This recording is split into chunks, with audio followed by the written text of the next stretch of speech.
of a rare treat, captain's run on the Supreme deck.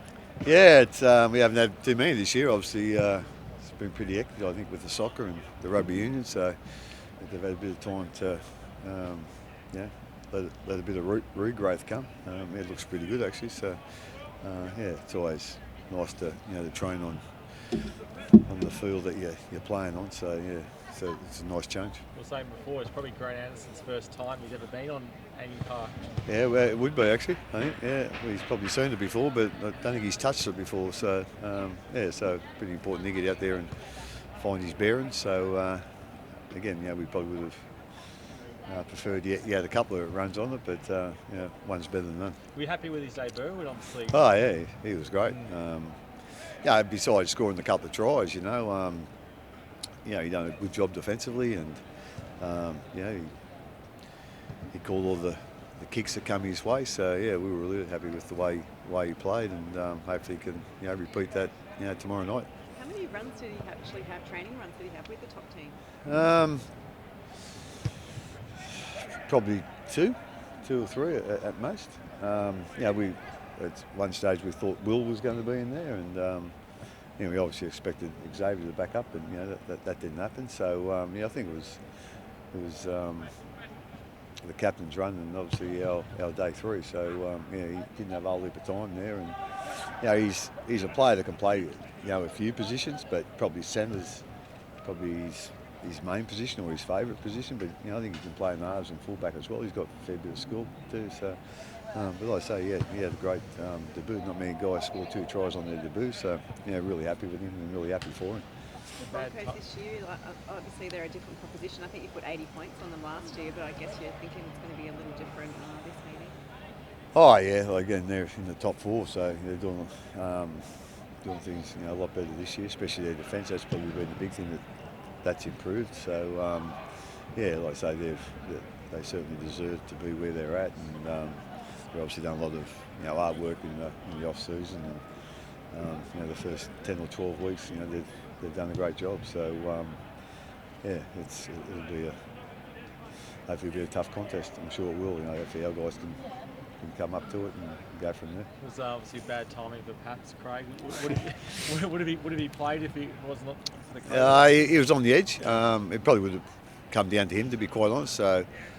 He done most of last week's training with us, with the intention of, being available tomorrow night. So, like he's been out for 6 weeks, and then he gets COVID, 2 days before he's probably due to play. But that's the way it goes, and obviously, it's we're disappointed in that. He's disappointed in that, but he just because make sure he makes a recovery from that, and hopefully he'll get back into training with us, when he comes back.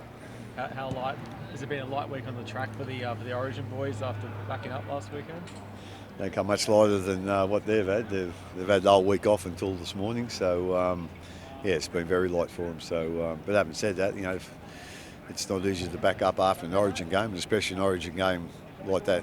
Physically, it was a quick game and a tough game, and there's a bit of a mental toll as well. They obviously really get up for it, and so they all done a great job there last week, and to back up and play well. They all played well. I thought Kafusi was one of our best players, and he played 80 minutes as well. So they done a great job backing up last week, and hopefully the rest this week has helped them, and they'll be full of bounce tomorrow night. One man who didn't back up was Xavier. He's still here, which is nice to see, but still pretty banged up. Unfortunate for him.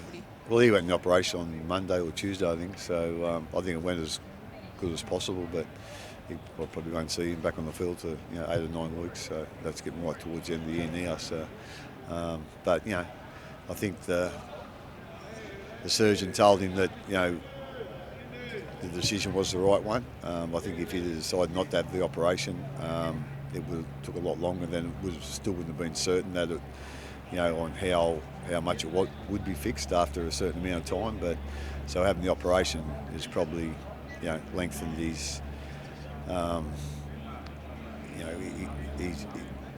of not playing a couple of weeks, but it's a safe way. And like I say, we just wanted to make sure it was what was the best thing for him. And I think it all went okay, and hopefully, he'll recover a little bit quickly than what they think, and go from there. And a successful night for Kafusi at the Judiciary the other night. Yeah. Hopefully he's not lighter in the hip pocket. Yeah, that's probably the main reason he took it on. He don't like spending money. So, but yeah, to be quite honest, I thought that was the obvious decision. Again, there was no movement of the arm. It was where it was when they made contact, and he didn't move it there when he hit the ground. So, I think the right decision. Come with the judiciary here. Do you think some Adam players? Reynolds. Sorry. Do you think some players get targeted more than others in that regard? I mean, obviously he hasn't had the best record. Do you think that makes him more of a target sometimes in these situations? Oh, it could have been. Again, he's an Origin player too, so I don't know where that comes into it. Yeah, so you have to ask the people that targeted him, I suppose. No Adam Reynolds, but I guess he's been sort of in and out a little bit this season, so they've proven that they can win without him. Yeah, obviously he's a pretty important player for him, without a doubt, and I think he's had a lot to do with their improvement this year. Having said that, I think a lot of his influence has probably been off the field as well. In how to manage games and whatever. So. They'll obviously miss him on the field. They'd rather have him on the field than not. But as I said, I think a lot of his influence off the field, has really helped them as well. So certainly they'll miss him tomorrow night. But as I said, they've always used, so they've had some really good performances without him, and we'll take it that that's going to happen again tomorrow night. See Brenko get back out there? Yeah, it's obviously Brenko, was here for a couple of years, and he played in our grand final win in 2020. So he's always got a bit of history here at the club. So he hasn't played a lot this year. I think last week was his first game this year. So, but he played really well, and he's swapping sides this week. So be interested to see how he handles that. But yeah, he's obviously a quality player, and as I said, he's part of our history.